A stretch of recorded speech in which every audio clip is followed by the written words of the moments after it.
Bonjour, ceci est un statement concernant la situation Israël-Gaza. Israël, vous avez raison de proposer une trêve. Et les Palestiniens qui ont commis des actes de guerre absolument atroces, avec des tortures, avec des viols sur des cadavres et des découperies d'êtres humains, en quelques centaines de minutes, des horreurs absolues ont été commises. Ceci est pour le tribunal pénal international aussi. Quant aux Israéliens, nous savons bien que vous avez une machine de guerre absolument bien rodée et qui permet de répondre à des attaques pareilles. Maintenant, il faudrait garder un sens de la proportion. Alors, si vous pouvez faire une trêve de part et d'autre, c'est absolument bienvenu. Sinon, encore beaucoup de sang coulera. Donc, s'il vous plaît, êtres humains de bonne volonté, faites une trêve aussi longtemps que possible. Maintenant survient le ramadan. Je souhaite d'ailleurs un bon ramadan à toutes les personnes, on va dire, sous obédience de l'islam. Et il faut absolument négocier ensemble. Quant à M. Haniyeh, qui a encouragé ces massacres que vous avez faits, il est aussi sujet à un traitement du tribunal pénal international. Quant au Qatar, qui fait des trafics d'influence depuis des dizaines d'années, il est aussi sujet potentiel au tribunal pénal international. Moi, j'ai une formation dans le domaine des droits de l'homme, Université de Genève, faculté de droit, section des droits de l'homme. Alors, c'est une injonction. S'il vous plaît, faites la paix de part et d'autre. Pensez à ces petits-enfants, souvent innocents, s'ils ne sont pas embrigadés ou qui ne répètent pas bêtement des choses des adultes. Ces petits-enfants qui, disons, où la place est absolument pas là-bas, sous le pilonnement, et sont beaux des êtres charmants et bien innocents. Alors, il faut trouver une solution. Ce qui s'est passé de la part des Palestiniens est absolument très grave, ce qu'ils ont fait. C'est horrible. Mais maintenant, il faut savoir raison garder, proportion garder, et surtout garder notre humanité. Donc, négociez entre vous, regardez ce qui est possible de faire, préparez l'avenir. Je rappelle que j'ai proposé un concept qui est absolument très bien, qui s'appelle l'Union Égée. Vous voyez la mer Égée, où se trouve la Grèce, le Péloponnèse, le centre. Là, c'est l'ouest de la mer Égée. Et ensuite, l'est de la mer Égée, où se trouvent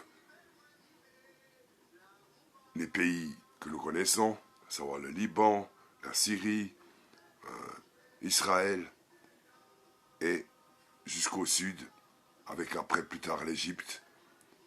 Et c'est donc l'est de la Méditerranée.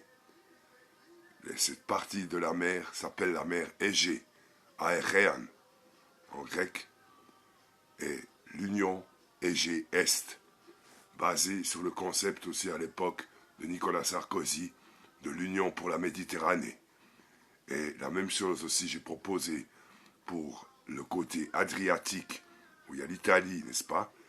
L'Italie, c'est l'ouest, et l'est, l'Union Adriatique-Est, pour empêcher une nouvelle guerre des pays de l'ex-Yougoslavie. Il s'agit là de l'Union Adriatique-Est. Si nous faisons ces deux unions, et si nous faisons les êtres humains de bonne volonté, nous pouvons éviter un conflit majeur en ex-Yougoslavie et maintenant préparer l'avenir de cette région toujours en ébullition, à savoir le côté de l'Égée Est. Il faut trouver une nouvelle formule qui est basée sur des services communs de l'Égée Est.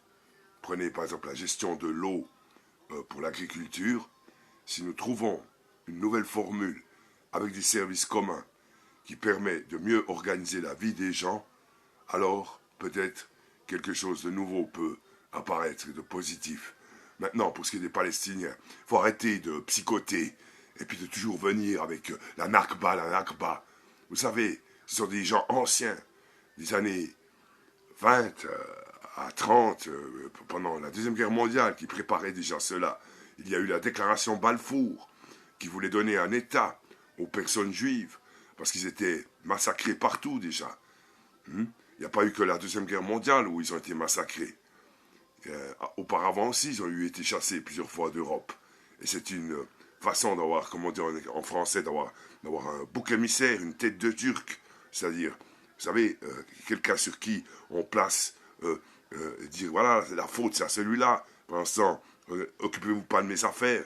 Et moi je fais des conneries de mon côté. Vous voyez ce que je veux dire? C'est une façon de désigner un coupable des maux et de continuer à faire des horreurs et de focaliser la haine sur quelqu'un, comme a fait Hitler, pour ensuite mieux s'occuper de voler ou de piller ou de faire toutes sortes d'affaires absolument innommables. Prenez l'exemple du Dark Web, par exemple, ce qui se passe. Vous avez des criminels qui font des horreurs. Donc, il faut absolument trouver une nouvelle formule et il faut arrêter de cultiver le martyrisme, qui est une psychologie complètement imbécile. Les Grecs anciens attiques avaient déjà l'idée du martyr, n'est-ce pas? C'est un mot d'origine grecque attique, homartur, avec Y, qui devient Y en français. Martur, homarturos, homartur, nominatif, tu marturos, génitif. Alors, 3500 ans avant Jésus-Christ, déjà, ce concept existait. Et c'est complètement fou. Ils ont arrêté avec ça très vite.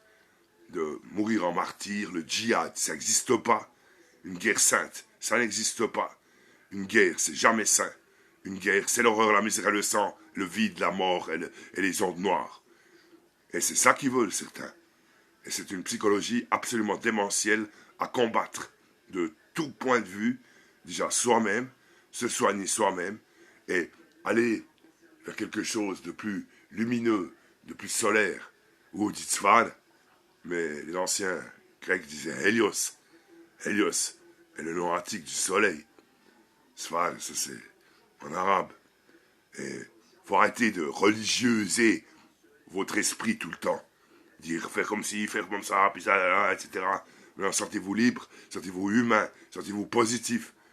Sinon, un jour ça va pas aller. Sinon, un Poutine idiot, juste par religion orthodoxe, pas grec justement, orthodoxe russe, stupide, il faut presser le bouton et faire tout péter.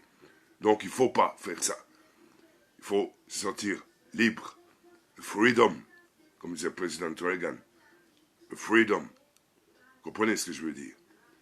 Alors, s'il vous plaît, Général Galland et Bibi Netanyahou et stupide Agnier qui a fait des conneries, qui a justifié des crimes de sang terribles, d'où la réponse d'Israël maintenant, je remarque quand même à la décharge d'Israël qu'ils n'ont pas été atomisés.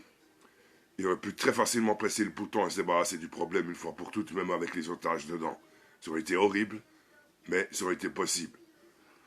Et maintenant, dure cette longue opération, il faut la faire cesser, de même que ce qui se passe aussi avec Vladimir Poutine, qui a perdu la raison depuis longtemps. Il faut faire cesser tout cela.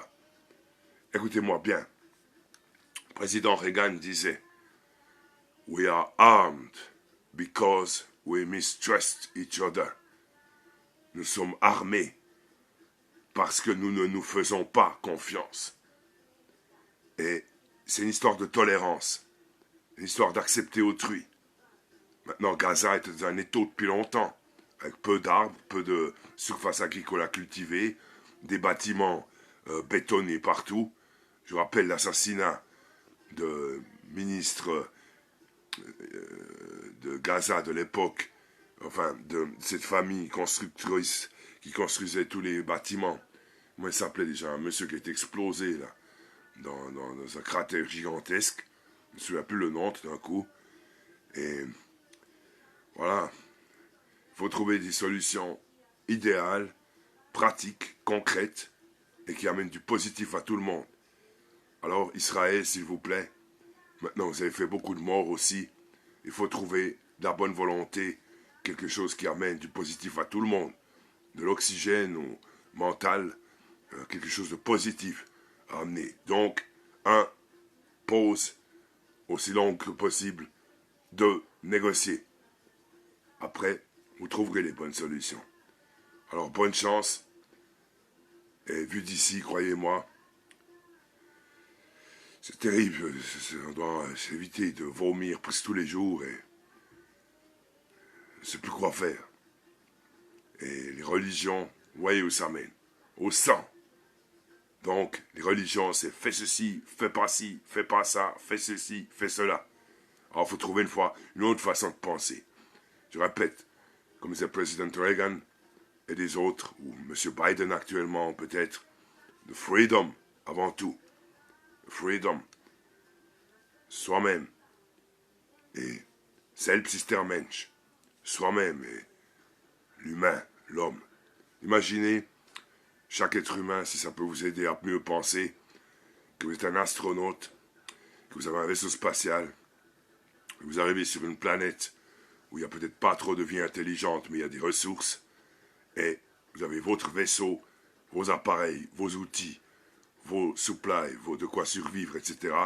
Et vous, d'un coup, vous devez vous débrouiller tout seul. Imaginez-vous cela. Et après, je rappelle que la réalité que vous voyez, entre ce que vous percevez, ce qui se passe ici dedans, et ce que vous voyez, il y a un monde, dans le sens où il y a de l'invisible que vous ne voyez pas, premièrement d'un point de vue physique. Parce que notre cerveau, même si c'est presque immédiat, du point de vue des millisecondes, recrée toute la réalité que vous percevez à l'intérieur de lui. Donc, faites juste bon vrai. Un petit message de ce dimanche. Aujourd'hui, c'est un jour crucial en Suisse parce que nous votons pour la 13e rente AVS. J'espère que les Suisses ne se couperont pas l'herbe sous les pieds, comme on dit, et qu'enfin un petit progrès social, ils l'accepteront au détriment de la mauvaise pensée de la droite. Et il faut ça, parce qu'ils vont nous foutre dedans. Et je répète encore, les Suisses, si vous voyez le message, si vous allez voter aujourd'hui, votez oui à la 13e rente AVS. C'est le minimum que nous puissions avoir. Le minimum. Et n'écoutez pas la droite qui veut vous asservir, simplement. Qui programme la vie des gens morts à 80 ans et qui chiffre la vie des gens dans les caisses maladie. Osez donner une valeur en argent à la vie des gens. Voilà où on en est en Suisse. Un pays terrible qui a le niveau de dépenses sociales de la Corée du Nord, en termes de proportions gardées. Donc ici, c'est marche ou crève. Vous n'êtes pas capable de produire quelque chose ici, intellectuellement ou concrètement avec vos mains, pas de main d'œuvre. C'est une expression horrible suisse, parce qu'en fait, souvent, ils ne savent pas faire, alors que nous sommes spécialisés dans la mécanique, mais pas les seuls au monde qui font de la mécanique. Des machines qui créent des objets ou qui assemblent des objets. Il y a des tas d'autres sur la planète, des industries mécaniques. Il y en a en Chine, dans des tas de pays. Et donc, si en Suisse, nous ne savons pas faire automation, automatique, on va dire gérée par des IA, ou maintenant, les meilleures études que vous pouvez faire en mécanique, c'est par exemple le génie mécanique à l'EPFL, l'École Polytechnique Fédérale, où un ingénieur qui a les compétences mécaniques de construction avec ses mains est capable de piloter une usine entière qui crée un objet ou une machine ou quelque chose entier. Donc, c'est la libération de l'aliénation que nous devons viser aussi les Suisses. Parce que finalement, les gens qui produisent des montres de luxe, certaines Omega ou certaines Rolex, ne peuvent même pas se les payer. C'est de l'aliénation. Donc, bonne chance à tous. Un message du dimanche. Alors, la chance, il nous en faudra, parce que, comme vous le savez, nous sommes à deux doigts d'une holocauste atomique, à cause de M. Poutine. Et lui, il faudrait qu'il réunisse toute sa pensée, croit qu'il détient la vérité, mais non. M. Poutine, Mir, Tavaric. Sinon, je vous l'ai dit en vous téléphonant au Kremlin. Holos Kaustos. Holos, le tout, Kaustos, le sacrifice du tout. Vous aussi, vous pourriez y passer. Nous aussi, nous avons de quoi vous détruire absolument, même en Europe, seulement entre la France et l'Angleterre. Alors c'est stupide. Je répète, nous sommes armés parce que nous ne nous faisons pas confiance. Comme disait le président Reagan. Pensez, M. Poutine, à la bonne volonté de M. Gorbatchev à l'époque. Perestroïka, glasnost. Vous avez oublié, vous qui faisiez l'espion, à photographier M. Reagan et M. Gorbatchev pendant des sommets où ils se sont rencontrés. Donc, j'ai qu'un seul mot pour tous. Mir, paix, pace, peace. Love and peace, comme disait Bono. Love and peace. Et aussi, comme disait Asgard, stay pacific. Stay pacific. Stay pacific.